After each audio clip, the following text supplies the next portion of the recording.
자, 다음 5개 저장소입니다. 5개 저장소의 보유 공지. 이 기준은 옥내 저장소와 같아요. 근데 이 공지의 너비가 다릅니다. 자, 5개 저장소라는 것 자체가 어떤 건물이 있는 게 아니고 그냥 바깥에 이렇게 울타리 하나 쳐놓은 게 다예요. 그 앞에 5개 저장소라고 붙여놓으면 그게 5개 저장소입니다. 그래서 여기에서는 뭐 내화 구조인지 그 외인지 그 말이 없죠. 그냥 5개 저장소의 보유 공지는 3, 5, 9, 12, 15입니다. 여기가 딱 6m였으면 뭔가 구구단처럼 3, 6, 9, 12, 15 이렇게 가면서 좋았을 텐데 6이 아니라 5라는 거 잘 보셔야 하고요. 자, 이 5개 저장소 중에서 사료 위험물 중에 사석유류나 육류 위험물을 취급하면 여기에다가 3분의 1을 곱한 만큼 해야 합니다. 그래서 이건 나중에 실기나 필기 문제에서 설명을 드리겠습니다. 자, 5개 저장소의 황, S죠, S, 이류 위험물. 이류 위험물을 저장을 하는데, 자, 요 밑에 있는 거 먼저 보겠습니다. 자, 5개 저장소는 지붕이 없어요. 그냥 바깥에 울타리 하나 쳐놓은 거예요. 자, 5개에 저장할 수 있는 위험물은 몇 류냐? 2류, 4류, 6류입니다. 5개에 저장하는 거다 보니까 우리나라는 여름에 뜨겁고 겨울에 뭐 엄청 춥고 또 눈 오고 비 오고 이런 여러 가지 이런 날씨에 대한 영향이 있죠. 그래서 이류 위험물 중에서는 황 또는 인화성 고체만 저장할 수 있습니다. 대신 온도가 인화점 섭씨 0도 이상인 것이라는 이런 조건이 있고, 그럼 누가 안 되는 거냐면 뭐 정린, 황화린도 그렇지만 철마분을 제외시킨 겁니다. 철마분. 왜? 비 맞으면 수소 발생하니까 물기염금이라서 철마분 제외시킨 거예요. 자, 사석유류에 1석유류, 알코올류, 2, 3, 4 동식물유류입니다. 누가 제외됐나요, 여기서? 사료 위험물 중에 한 가지 분명히 빠졌어요. 누가 빠졌죠? 특이 빠졌죠, 특. 특수인화물이 빠졌습니다. 왜? 특수인화물은 인화점이 영하 20도씨 미만인 위험물이에요. 옥외는, 옥외 저장소는 여름에 뜨거워지는데 발화점도 100도씨 미만이기도 하고, 그래서 온도에 굉장히 민감한 물질들입니다. 그래서 특수인화물은 아예 제외시키고, 일석유류에도 인화점이 0도 미만인 것들, 낮은 온도에서도 불붙을 수 있는 것들은 저장하지 않도록 되어 있습니다. 육류 위험물 저장할 수 있어요. 그래서 상대적으로 버틸 수 있는 거는 246, 246을 저장한다 보시면 되겠습니다. 그 중에서 이제 저장하는 위험물 황입니다. 황. 황은 면적 100제곱미터에 여러 개를 설치한다면 1000제곱미터 이하로, 그리고 경계 표시 높이를 1.5m 이하로 하도록 되어 있습니다. 자, 5개 저장소는 선반을 설치해서 위험물을 저장할 수 있는데, 이때 선반의 높이는 6m를 초과하지 않도록 되어 있고, 나머지는 옥내 저장소에서 했던 것처럼 기계로 하역하는 구조 6m, 사류 중에서 사석유류 3, 4, 동식물유류는 4m, 그 외에는 3m, 이 기준을 포함해서 선반의 높이까지 이렇게 추가해서 저장할 수 있습니다. 자, 다음 옥내 탱크 저장소입니다. 아까 제조소보다 조금 더 빨리 진행이 되고 있죠. 겹치는 부분이 제외되기 때문에 이제 내용이 조금씩 적어집니다. 자, 옥내 탱크 저장소는 옥내 저장소 안에 탱크가 있으면 옥내 탱크 저장소입니다. 탱크가 없으면 옥내 저장소인 거예요. 자, 단층 건물에 탱크 전용실에 설치를 합니다. 옥내 탱크와 탱크 전용실 사이 이런 거리가 0.5m 간격을 두어야 합니다. 0.5m. 자, 저장 탱크의 용량, 이 용량은 지정 수량 곱하기 40으로 해야 됩니다. 그런데 사료 위험물 중에서 특수인화물, 1, 석유류, 알코올류, 2, 3, 4 동식물유류 중에서 여기 빼고 앞에 있는 것들을 곱하기, 지정 수량 곱하기 40을 했을 때 2만 리터가 초과하면 2만 리터로 용량을 제한을 해야 합니다. 사석유류나 동식물유류는 여기가 6,000리터, 10,000리터죠. 그래서 40을 곱했을 때 나오는 값을 그대로, 곱하기 40을 한 값을 그대로 탱크의 용량으로 하면 되지만, 이 앞에 있는 물질들이 더 위험한 물질들이기 때문에 40을 곱했을 때 이게 넘어간다면 최대 2만 리터로 하면 됩니다. 예를 들어서 특수인화물을 저장한다 하면은 특수인화물이 50리터잖아요. 그러면 곱하기 40을 했을 때 나오는 값이 2000입니다. 2000리터일 때 용량을 딱 2000으로 해야 한다는 겁니다. 근데 이석유류의 수용성을 볼게요. 이석유류의 수용성은 지정수량이 2000리터입니다. 2000리터에 40을 하게 되면 몇이 나오냐면 8만이 나옵니다. 자, 그러면 탱크의 용량, 이 탱크를 8만 리터짜리를 설치하는 게 아니라 몇 리터짜리를 설치한다? 2만 리터짜리를 설치한다. 너무 위험하니까 크게 가지 않는다라고 보시면 됩니다. 사석유류나 동식물유류는 그렇게 좀 그래도 워낙에 지정 수량 자체가 크니까 그냥 탱크도 크게 만든다고 보시면 되겠고, 기능장 보시는 분들은 여기에 한 가지 조건이 더 달리는데 그거는 이제 교재 참고하셔서 기출문제에서 또 설명을 드리도록 하겠습니다. 자, 다음은 옥내 탱크 저장소입니다. 방금 봤던 건 옥내 저장소였고요. 여기서는 옥내 탱크여서 옥내 저장소 안에 탱크가 들어가는 그런 공간입니다. 자, 이 탱크만 이렇게 설치를 할 수도 있겠지만 안전을 위해서는 이렇게 탱크 전용실을 마련을 하게 돼요. 그래서 이 옥내 탱크 저장소에 들어가는 탱크 전용실의 구조는 어떤 것들이 있는지 보도록 하겠습니다. 벽, 기둥 및 바닥을 내화 구조로 하고 볼을 불연재료로 하며 연소의 우려가 있는 외벽은 출입구 외에 개구부가 없도록 해야 합니다. 인하점이 70도씨 이상인 사료 위험물만을 저장하는 경우에는 덜 위험하다고 보아서 불연 재료로 할 수 있다고 합니다. 자, 여기 탱크 전용실에서 뭐 내화 구조, 불연 재료 이 정도의 재질만 보시면 될 것 같고, 창이나 출입구에는 갑종 방화문 또는 을종 방화문을 설치를 한다는 거, 그리고 연소의 우려가 있는 외벽에는 수시로 열 수 있는 자동 폐쇄식의 갑종 방화문, 그래서 30분 방화문은 여기에 들어가지 않습니다. 자, 이런 것을 설치를 하고, 또 탱크 전용실의 출입구 턱의 높이는 탱크 전용실 내에 옥내 저장 탱크 용량을 수용할 수 있는 높이 이상으로 하거나 용량을 수용할 수 있는 높이 이상으로 하거나 누설된 위험물이 탱크 전용실 외의 부분으로 유출되지 않는 구조로 합니다. 자, 여기에서는 턱의 높이가 뭐 0.15m라던가 0.2m 이런 기준이 따로 없습니다. 용량을 수용할 수 있는 정도의 턱으로 하라고 되어 있습니다. 자, 옥내 탱크 저장소에서 탱크 안에 압력이 찼을 경우에 배출할 수 있는 통기관을 설치하게 되는데, 통기관의 종류는 항상 두 가지입니다. 대기 밸브 부착 통기관과 밸브 없는 통기관. 자, 밸브 없는 통기관은 이렇게 구부러져 있는 파이프라고 생각하시면 돼요.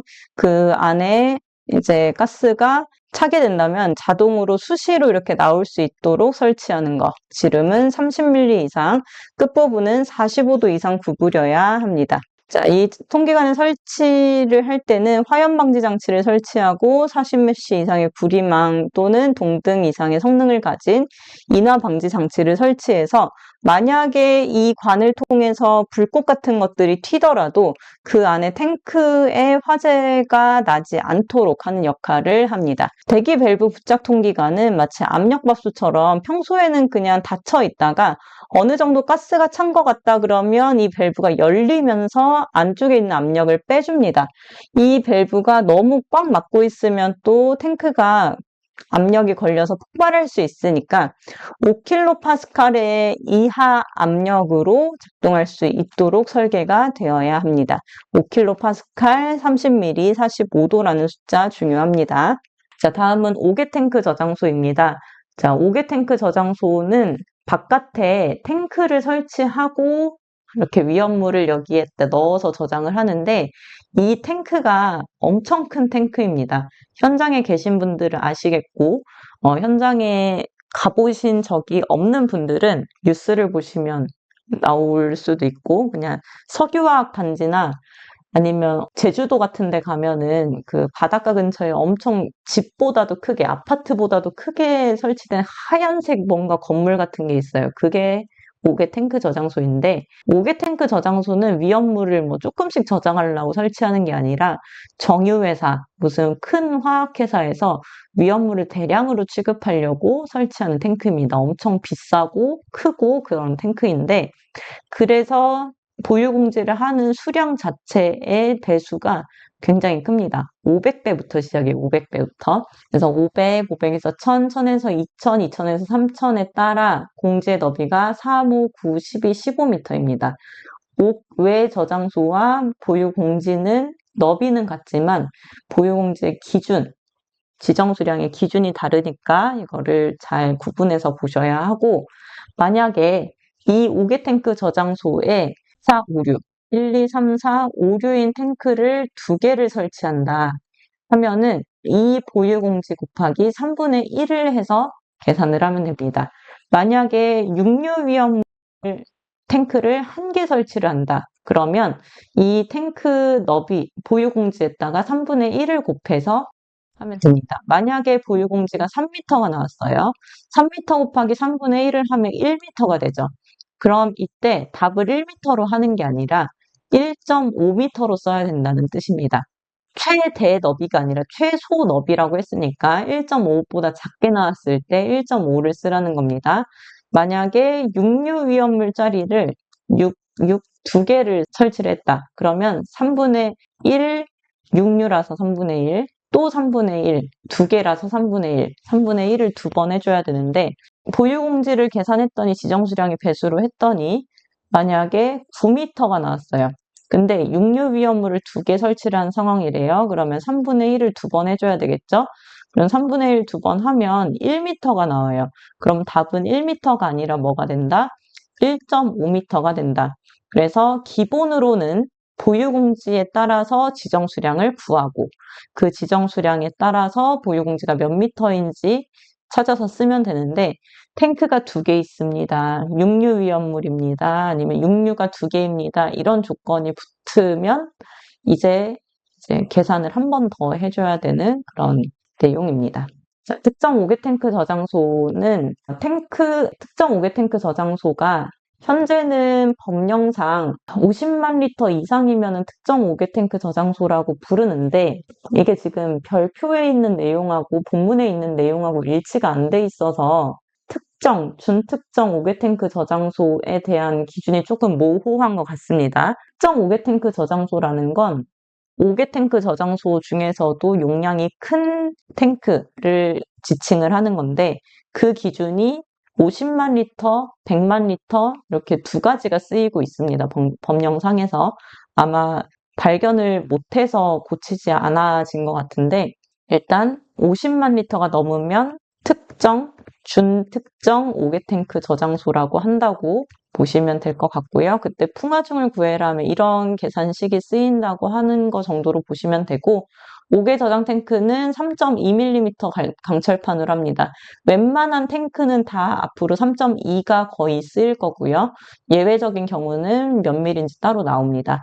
이황화탄소를 저장을 할 때는 탱크 두께가 0.2m인 콘크리트 수조에 보관을 합니다. 이건 탱크가 아니고 수조인데, 물 담는 수조인데 두께가 0.2m짜리에 물속에 담가서 보관. 그래서 물속에 보관하는 것이, 물속에 저장하는 위험물이 3가지가 있죠. 이류에 하나, 삼류에 하나, 사류에 하나가 있는데, 이류는 황, 삼류는 황린, 사류는 이황화탄소. 이 중에서 이 이황화탄소를 0.2m의 두께 수조에 보관을 한다, 이 내용입니다. 다음 5개 탱크 저장소의 통기관입니다. 아까 그 탱크 그림 보셨죠? 탱크가 엄청 큽니다. 그 탱크 안에 뭐가 들어가 있는 거예요? 지금 보통은 사류 위험물이 들어가 있습니다. 사류는 계속 인화성인 증기를 이렇게 계속 뿜어내기 때문에 이 탱크가 아무리 튼튼하더라도 계속 가스가 찰 수밖에 없어요. 가스가 계속 차게 되면 폭발하게 되니까 여기 위에다가 이런 가스를 배출할 수 있는 통기관을 써주는 겁니다. 통기관의 종류는 밸브 없는 통기관과 대기 밸브 부착 통기관이 있는데, 밸브 없는 통기관은 왠지 그 길거리 가다가도 뭔가 이렇게 구부러져 있는 관이 있어요. 그게 위험물 탱크랑 연결되어 있는 건 아니지만 역할 자체가 지하에 있는 뭔가의 통기관 역할을 하려고 이렇게 구부러진 관이 올라와 있는 겁니다. 자, 사료 위험물의 탱크를 취급할 때는 이런 통기관을 설치를 하는데, 밸브 없는 통기관은 지름이 30mm, 즉 3cm 이상으로 돼야 합니다. 이 관의 두께가 지름이 3cm 이상이 되어야 하고 끝부분을 45도 구부려야 합니다. 45도 구부리는 이유는 빗물이 안 들어가도록, 그리고 화염 방지 장치 설치하고 인화 방지 장치 설치해야 합니다. 그리고 대기 밸브 부착 통기관은 나머지는 이제 똑같이 하는데, 이거는 평소에는 닫혀 있다가 대기 밸브 부착 통기관은 이 안에 압력밥솥처럼 이제 증기가 꽉 찼다, 너무 가스가 많이 찼다 그러면 압력밥솥에 그 증기, 수증기 열리는 것처럼 가스가 분출되게 슉 나오고, 또 이제 어느 정도 압력이 괜찮다 그러면 다시 닫히고, 가스 차면 열어주고 닫히고 하는 건데, 이 밸브가 열리고 닫히는 것의 기준이 5kPa의 압력 차이입니다. 안쪽과 바깥쪽의 차이가 5kPa일 때 밸브가 열려서 증기를 빼주는 그런 역할을 합니다. 이 각각의 숫자와 명칭들, 색깔로 표시된 부분들을 잘 봐주시고요. 자, 방유제. 5개 탱크 저장소에서 이제 방유제 나왔죠? 자, 어디가 달라지는 거냐 하면 여기 방유제 용량이 달라지는 건데, 일단 이따가 여기 밑에부터 보도록 하겠습니다. 자, 방유제라는 것은 높이 0.5m, 3m 이하로 해서 위험물이 흘러나가지 않도록 막아주는 역할을 합니다. 콘크리트 벽이고요. 두께가 0.2m 이상, 지하 매설 깊이 1m, 이것도 표시해 두셔야 합니다. 높이, 두께, 지하 매설 깊이. 면적은 8만 제곱미터 이하, 방유제 하나에는 탱크 10개까지 들어갈 수 있게 하고, 방유제 5개 저장 탱크 지름에 따라서 옆판으로부터 거리를 유지해야 되는데, 15m 미만인 경우에는 높이 곱하기 3분의 1, 15m 이상인 경우에는 높이의 2분의 1을 곱해줘야 합니다. 높이가 1m를 넘는 방유제는 사람이 그냥 넘기 힘들기 때문에 계단이나 경사로를 50m마다 설치를 해야 하고, 아까 제조소의 용량을 얘기를 할 때 최대에다 0.5, 나머지에 0.1을 곱한다, 이런 얘기를 했었죠. 근데 5개 탱크 저장소에서는 가장 큰 탱크의 110%, 즉 1.1을 곱해주시면 됩니다. 자, 탱크가 100리터짜리, 50리터짜리, 30리터짜리 이렇게 있대요. 그러면 어디에다가 1.1을 곱한다? 제일 큰 거에다가 1.1을 곱해서 계산을 하시면 됩니다. 근데 만약에 이게 육류 위험물이다 라고 하면은 100에다가 1.1을 곱하는 게 아니라 조금 봐주는 거예요. 1.0을 곱한다, 이런 식으로 하는 내용인데, 그림으로 정리하면 이렇습니다. 자, 탱크와 방유제와의 거리는 지름이 크면 곱하기 2분의 1을 하고, 지름이 작으면 곱하기 3분의 1을 해라. 그리고 방유제 용량은 곱하기 1.1을 곱하는데, 육류 위험물에서는 곱하기 1.0만 해도 괜찮다.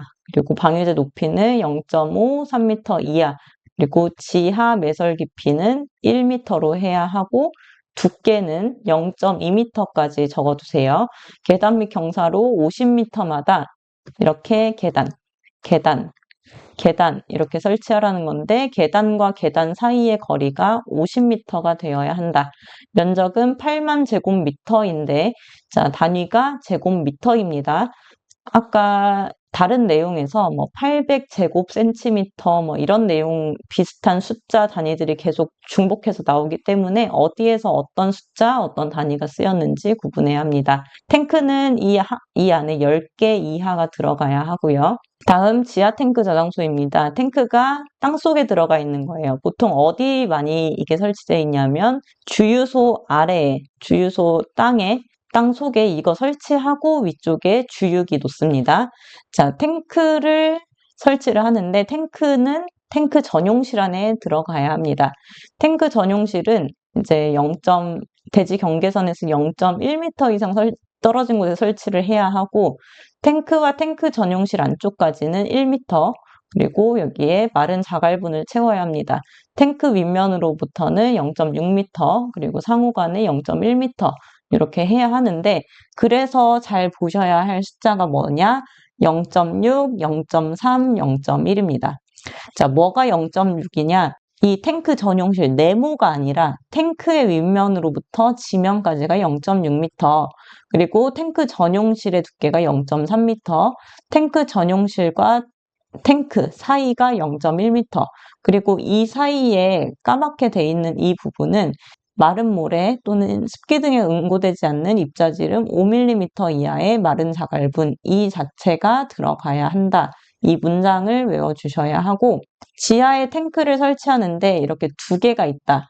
그러면 이 둘 사이를 1m를 간격을 두어야 합니다. 근데 이 탱크의 용량을 합쳤는데 지정수량 100배보다 적어요. 그러니까 양이 많지 않아요.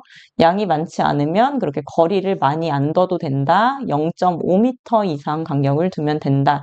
라는 뜻이고, 이 탱크에서 나오는 통기관은 이 기체를 지나가는 사람이 맞지 않도록 높게 설치를 합니다. 몇 미터?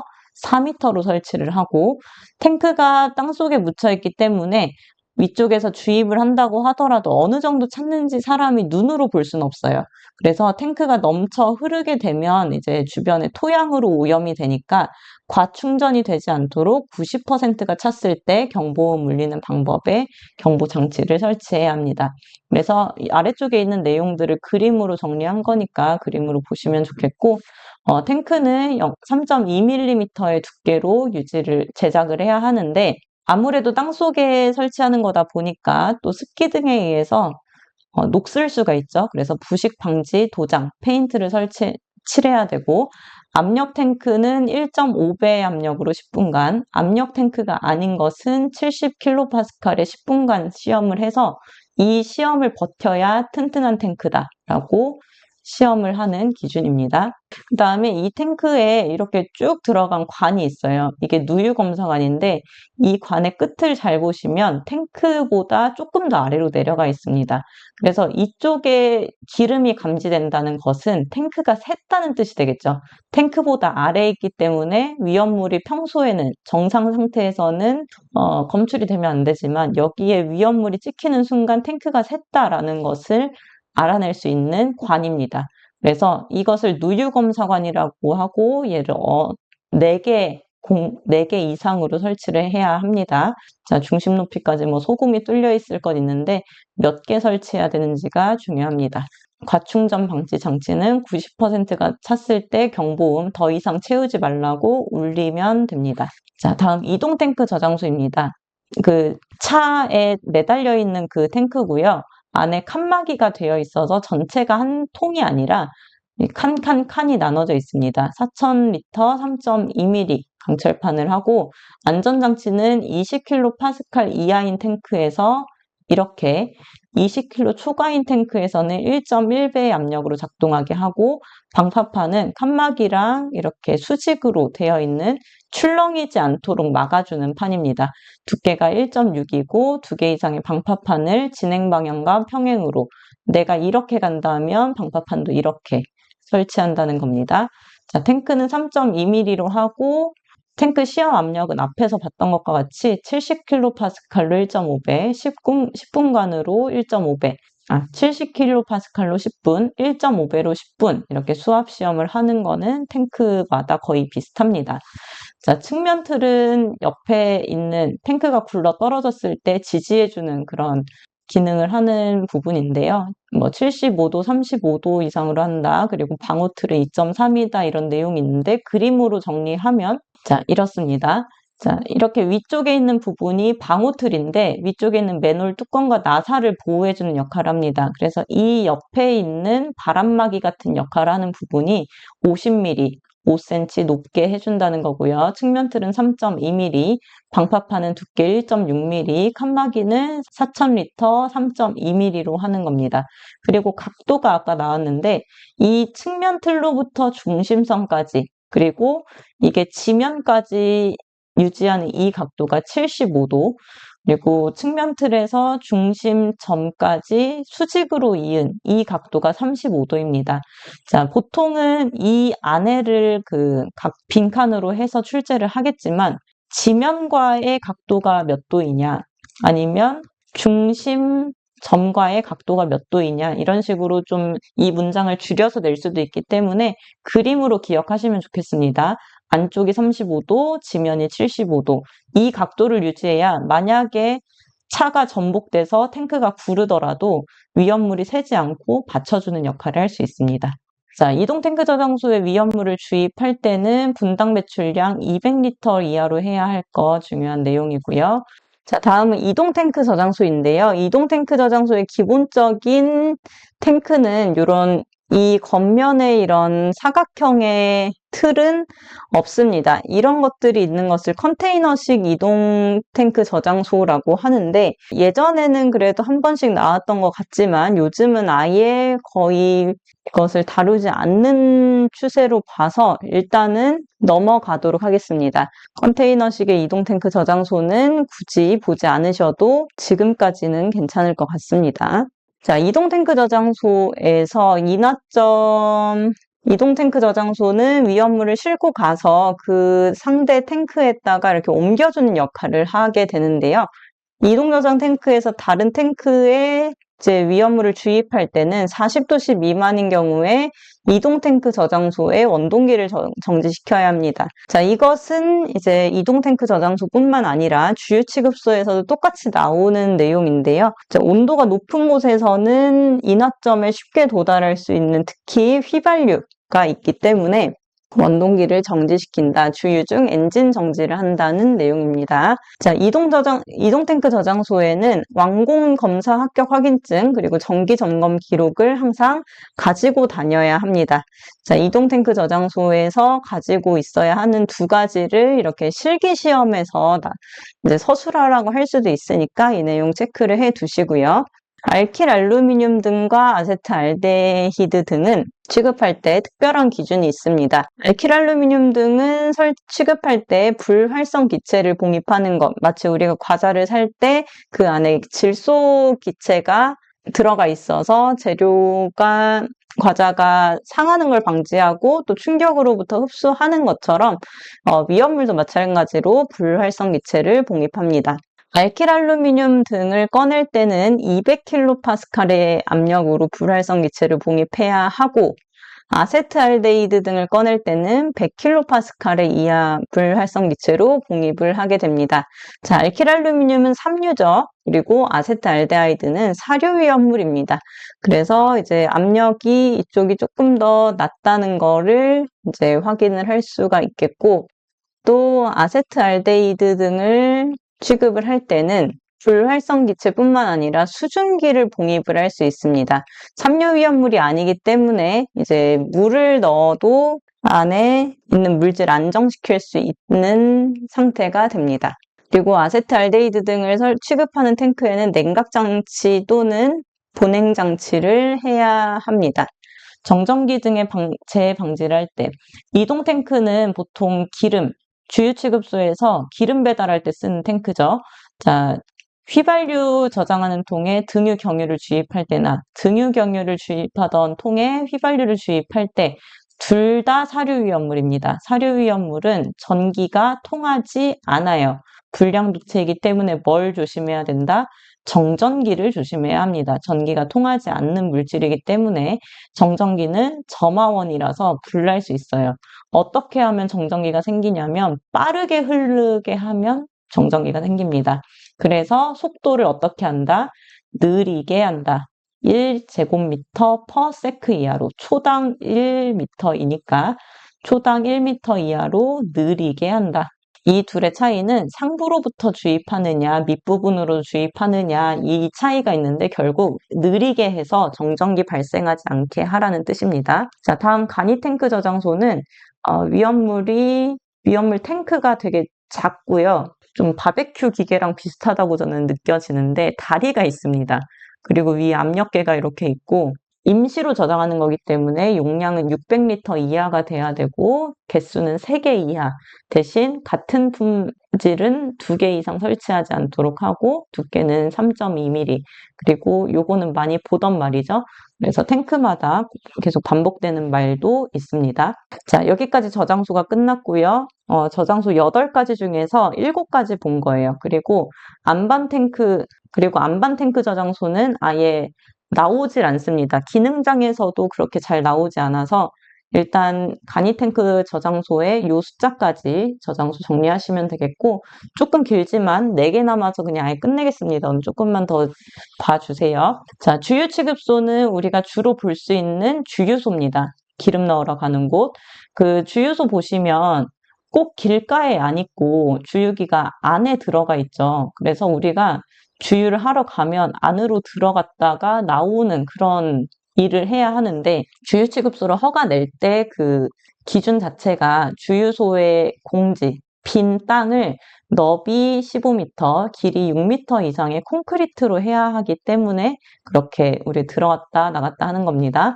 그리고 탱크 용량은 이 주유 설비 아래 지하에 이렇게 지하 탱크가 설치가 돼 있는 거예요. 이 탱크가 5만 리터짜리가 들어가야 하고, 고속도로는 차들이 길게 빠르게 뭐 이렇게 달리죠. 그래서 기름이 더 많이 필요하니까 6만 리터짜리 탱크를 설치해야 됩니다. 보일러 전용 탱크는 10,000리터, 폐유 탱크는 2,000리터짜리를 설치하는데, 기능사에서는 이 정도 물어보지만 산업기사에서는 이 탱크들이 몇 개 있다, 총 용량은 몇인가 라는 식으로 계산하도록 출제를 합니다. 기능장도 마찬가지고요. 그러면 여기에서 고정 주유 설비, 고정 급유 설비 이렇게 나오게 되는데, 우리가 주유하러 들어가서 차에 기름 넣는 것이 주유 설비입니다. 주유는 차량에 기름을 넣는 거, 고정 급유 설비는 그 기름 배달 가는 이동 탱크 저장소에 기름 넣어주는 게 급유 설비입니다. 그래서 급유 설비가 어디 있냐면 꼭 구석에 있어요. 이렇게 중앙에 없고 뭔가 벽 쪽 끝에 있습니다.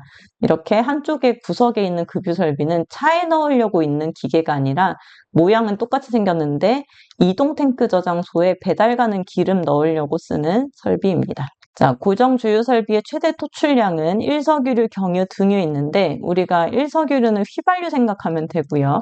그리고 등유나 경유는 2석유류죠. 2석유를 외울 때 2000 등경 스틸크실 클로로 하잖아요. 그래서 휘발유, 등유, 경유 순서로 50리터, 80리터, 180리터로 주유한다라고 보시면 됩니다.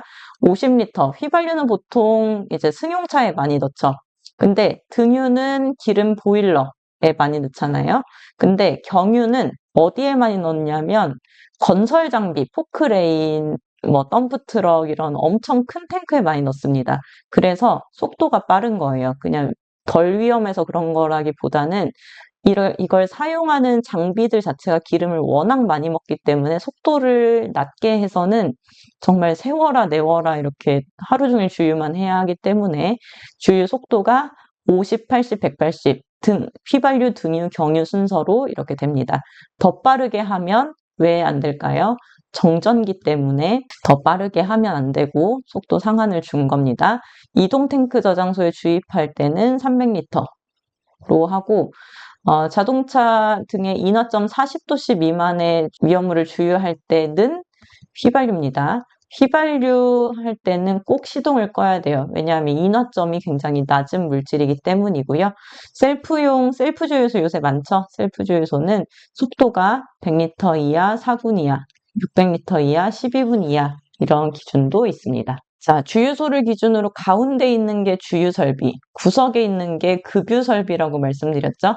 자, 급유 설비와 주유 설비의 이 기준이 도로 경계선하고 4m 이상, 부지 경계선하고 2m 이상, 건물의 벽하고 2m, 계고부하고 1m의 간격을 두어야 합니다. 고정 급유 설비는 상대적으로 좀 구석에 있죠. 그래서 담하고 조금 가까워요. 그 차이 말고는 도로 경계선, 건축물의 벽, 계구부가 없는 벽과의 거리는 같습니다.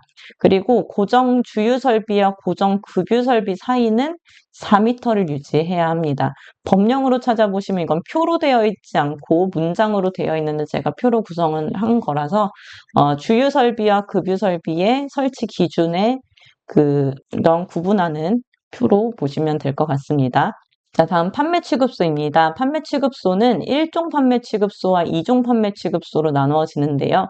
자, 위험물을 판매하는 곳이고 지정수량 20배 이하를 판매하는 곳이 1종, 지정수량 40배 이하를 판매하는 곳이 2종입니다. 1종 판매 취급소는 1층에 설치해야 하고 불연재료, 내화구조 이런 거 있지만 여기보다는 이 배합하는 배합실이 중요합니다. 자, 판매 취급소에서는 20배 이하 취급한다. 배합실이 중요합니다. 바닥 면적은 6에서 15, 굉장히 좁은 공간이에요. 자, 위험물을 배합하는 공간이 크면 굉장히 화재도 크게 날 수 있기 때문에 면적을 작게 한 것 같고요. 문턱의 높이가 0.1m 이상입니다.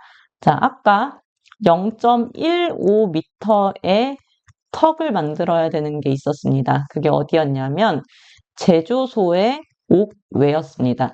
근데 지금 여기는 어디예요? 지금 우리가 보고 있는 부분은 판매 취급소입니다. 판매 취급소의 턱은 0.1m다. 그래서 같은 구조라도 장소에 따라서 규정이 다르다는 거 확인하시면 좋겠습니다. 자, 이종 취급소의 아래 내용들은 일종하고 그렇게 크게 다르지 않아서 생략하고 40배의 차이만 있다는 거 하고 넘어가겠습니다. 자, 이송 취급소는 배관을 통해서 위험물을 운반하고 그러는 건데 이미 파이프가 깔려 있는 거예요. 근데 이 파이프가 건물하고는 몇 미터, 수도하고는 몇 미터 이렇게 거리를 유지해야 한다는 건데 이게 너무 종류가 많고 그렇게 출제가 잘 되는 부분은 아니라서 마지막에 기출문제로 보시고 크게 외우지는 않으셨으면 좋겠습니다. 이동 탱크 저장소와 이송 취급소의 차이는 이동 탱크고 저장소입니다. 탱크가 이동합니다. 그리고 저장을 할 수 있는 것도 있고요. 그래서 탱크가 차에 매달려서 돌아다니는 거. 이송 취급소는 파이프를 통해서 그 위험물 혼자 가는 겁니다. 예를 들어서 도시가스는 위험물은 아니지만 예를 들어서 이렇게 공급받고 우리가 계량기 통해서 금액을 지불하는 것에 그 차이가 있습니다. 그래서 이 말씀을 드리는 이유는 이송 탱크 저장소라고 쓰지 않도록 이송 탱크 저장소 아닙니다. 이동 취급소도 아닙니다. 이렇게 글씨 헷갈리지 않도록 하셨으면 좋겠는 마음에 다시 한번 강조를 드립니다. 자, 이송 취급소는 파이프를 하는 곳이기 때문에 배관을 1.1배 초과하지 않도록 제어하는 장치, 압력 안전 장치를 하고 안전장치는 20kg 이하일 때는 20에서 24, 20kg 초과할 때는 1.1배의 압력에서 작동하는 것으로 할 것. 이게 이동 탱크 저장소의 안전장치인데 이송 취급소랑 거의 비슷하게 이렇게 나오고 있다는 거 비교해서 알아두시면 좋을 것 같습니다. 자, 마지막 페이지입니다. 일반 취급소고요. 일반 취급소는 주유, 판매, 이송 취급소에서 하지 않는 나머지 것들을 다 포함해서 부르는 말입니다. 그래서 기능사에서는 굳이 안 보셔도 되고요. 산업기사에서는 어떤 취급소들이 있는지 정도만 보시면 됩니다. 무슨 취급소, 세정할 때 취급소, 열처리 취급소, 보일러, 충전, 옮겨 담는 유압장치 이 정도만 보시면 될 것 같고 기능장에서는 일반 취급소가 조금 더 세세하게 몇 배 미만의 것 이런 것들이 강조돼서 나오기는 하는데 기출문제 통해서 보도록 하겠습니다.